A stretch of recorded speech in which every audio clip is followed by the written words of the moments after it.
ವರುಣಾರ್ಭಟಕ್ಕೆ ತತ್ತರಿಸಿದ silicon city. ಇದಕ್ಕೆ ಸಂಬಂಧಪಟ್ಟಂತೆ breaking ಬರ್ತಾ ಇದೆ, ನೋಡ್ಕೊಂಡು ಬರೋಣ.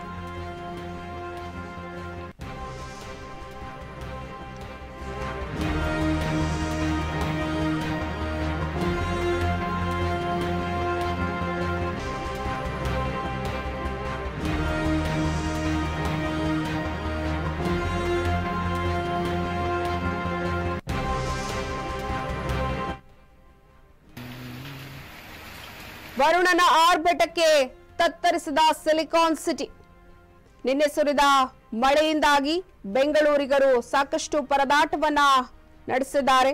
ಹಲವು ಪ್ರದೇಶಗಳಲ್ಲಿ ರಸ್ತೆಯಲ್ಲೇ ನಿಂತಿರುವ ನೀರು, ರಸ್ತೆಯುದ್ದಕ್ಕೂ ನೀರು ನಿಂತು ಸವಾರರು ಹೈರಾಣಾಗಿದ್ದಾರೆ.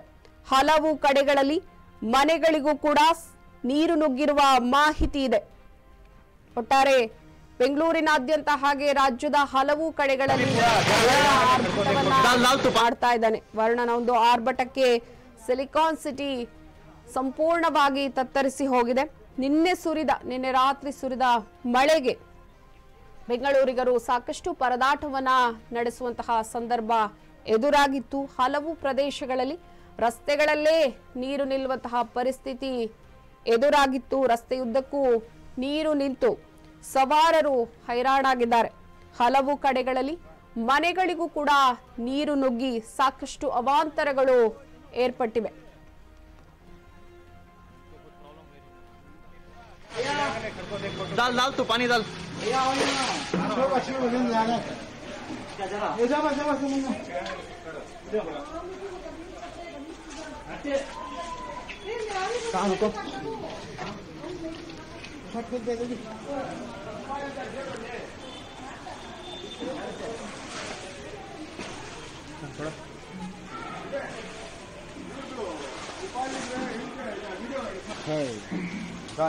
ಅಲ್ಲ ತುಂಬಾ ಹೋಯ್ತಲ್ಲಿ ಕೆರಡೆ ನೀರು ತುಂಬಾ ಹೋಯ್ತು, ಇನ್ನ ಹೋಗ್ತಾ ಹೋಯ್ತಲ್ಲಿ. इनको बहुत प्रॉब्लम हो रही है ना. दाल तू पानी डाल.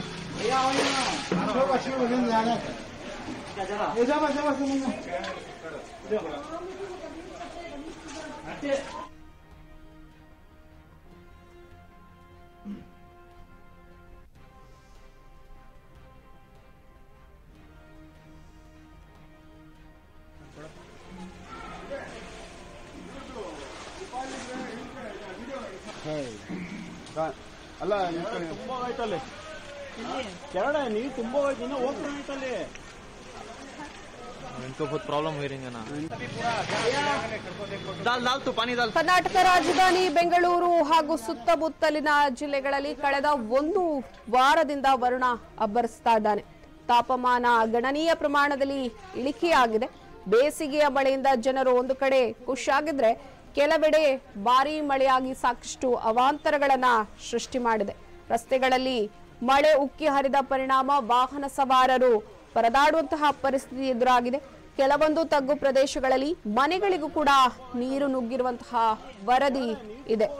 ಒಟ್ಟಾರೆ ಇಂದು ಬೆಂಗಳೂರು ಸೇರಿದಂತೆ ರಾಜ್ಯದ ಹಲವು ಜಿಲ್ಲೆಗಳಲ್ಲಿ ಮಳೆಯಾಗಲಿದೆ ಅಂತ ಹವಾಮಾನ ಇಲಾಖೆ ಮುನ್ಸೂಚನೆಯನ್ನ ಕೊಟ್ಟಿದೆ. ಇದಕ್ಕೆ ಸಂಬಂಧಪಟ್ಟಂತೆ ಹೆಚ್ಚಿನ ಮಾಹಿತಿಯನ್ನ ಕೊಡೋದಕ್ಕೆ ನಮ್ಮ ಜೊತೆಗೆ ಸಂಪರ್ಕದಲ್ಲಿದ್ದಾರೆ ವಿವೇಕ್. ವಿವೇಕ್, ಬೆಂಗಳೂರಿನ ಹಲವಾರು ಕಡೆ ಮಳೆಯಿಂದಾಗಿ ಸಾಕಷ್ಟು ಅವಾಂತರಗಳು ಏರ್ಪಟ್ಟಿರುವಂತದ್ದು, ಏನಿದೊಂದು ಅಪ್ಡೇಟ್ಸ್? ಎಸ್ ಪಲ್ಲವಿ, ಈಗಾಗಲೇ ನಮಗೆ ಗೊತ್ತಿರೋ ಹಾಗೆ ರಾಜ್ಯದಲ್ಲಿ ಬಹುತೇಕ ಕಡೆ ನಿನ್ನೆಷ್ಟೇ ಒಂದು ಭಾರಿ ಮಳೆನೇ ಆಗಿತ್ತು ಅಂತ ಹೇಳ್ಬಹುದು. ಮತ್ತೆ ಹಿಂದೆ ದಿನ ಕೂಡ ಮೊನ್ನೆ ಕೂಡ ಒಂದು ದೊಡ್ಡ ಮಟ್ಟದಲ್ಲೇ ಮಳೆನೂ ಆಗಿತ್ತು. ಬೆಂಗಳೂರಿನಲ್ಲಿ ನೋಡ್ತಾ ಹೋದ್ರೆ ಬೆಳಗ್ಗೆ ನೋಡಿದ್ರೆ ಬಿಸಿಲಿನ ವಾತಾವರಣ ಇರ್ತದೆ, ಮತ್ತೆ ಸಂಜೆ ನೋಡಿದ್ರೆ ಒಂದ್ ರೀತಿ ಮೋಡ ಕವಿದ ವಾತಾವರಣ ಆಗಿ ರಾತ್ರಿ ಇಡೀ ಮಳೆ ಸುರಿತಾ ಇದೆ. ಇದು ನೋಡ್ತಾನೆ ಇದೀವಿ ನಾವು ಒಂದು 2-3 ದಿನಗಳಿಂದ. ಈ ದಿನದಲ್ಲಿ ನೋಡ್ತಾ ಹೋದ್ರೆ ನೆನ್ನೆ ಬೆಂಗಳೂರು ಗ್ರಾಮಾಂತರ ಜನದಲ್ಲಿ 99.5 ಮಿಲಿಮೀಟರ್ ಮಳೆ ಆಗಿದೆ. ಮಂಡ್ಯದಲ್ಲೂ ಸಹ 129 ಮಿಲಿಮೀಟರ್ ಮಳೆ ಆಗಿದೆ. ರಾಮನಗರ 113 ಆಗಿದೆ. ಕೋಲಾರದಲ್ಲಿ 85 ಆಗಿದೆ. ಈ ನಿಟ್ಟಿನಲ್ಲಿ ಶಿವಮೊಗ್ಗ ಒಂದು ಕಡಿಮೆ ಮಳೆ ಆಗಿದೆ, 24 ಮಿಲಿಮೀಟರ್ ಮಳೆ ಆಗಿದೆ.